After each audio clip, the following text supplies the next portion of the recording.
Oh, sus.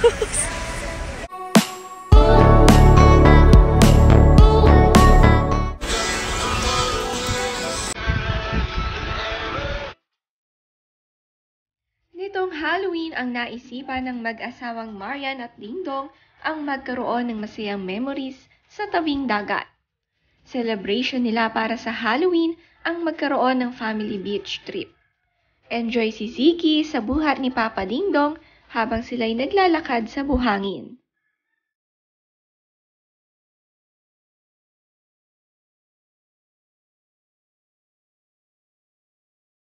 Sama-sama silang kumain sa tabing dagat at itong si Ziggy napakasaya. Ito ang gusto ni Marian na magkaroon ng happy bonding malayo sa kanilang bahay.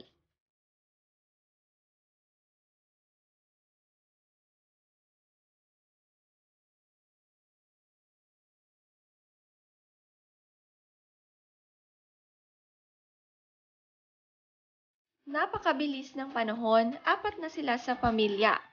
At napakasaya ng sama-sama nila sa outing. Si Ziggy at Sia palaging nakakatabi kay Papa Dingdong. At masaya na dinala sila dito.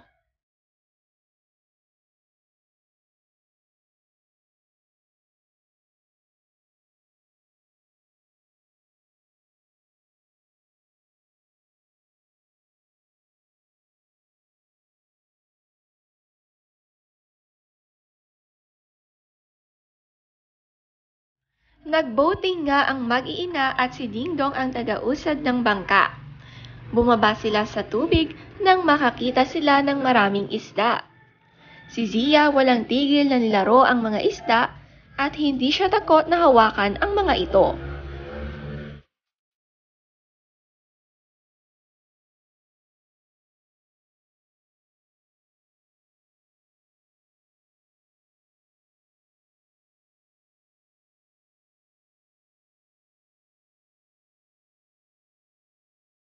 Eating time ulit si Ziggy. Matakaw din pala si Ziggy at ito ang favorite time niya. Kaya pala ang bilis lumaki ni Sixto.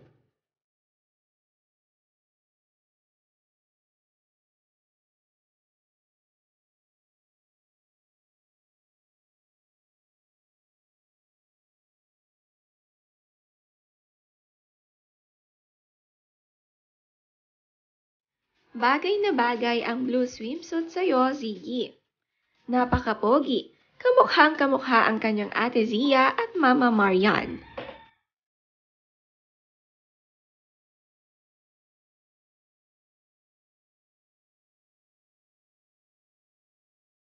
Ang banding magkakasama ay napakasaya.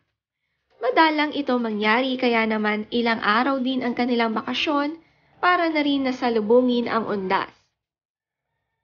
Favorite daw ni Dingdong ang Halloween dahil tinuturing niya itong second Christmas.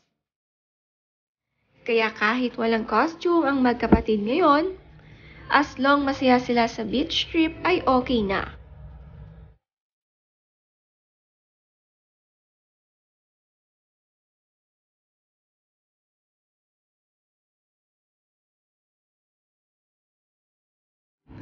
Napakaganda nga ng kanilang pinuntahan.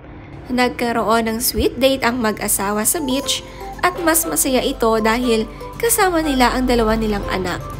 Mababait at behave kasama, madali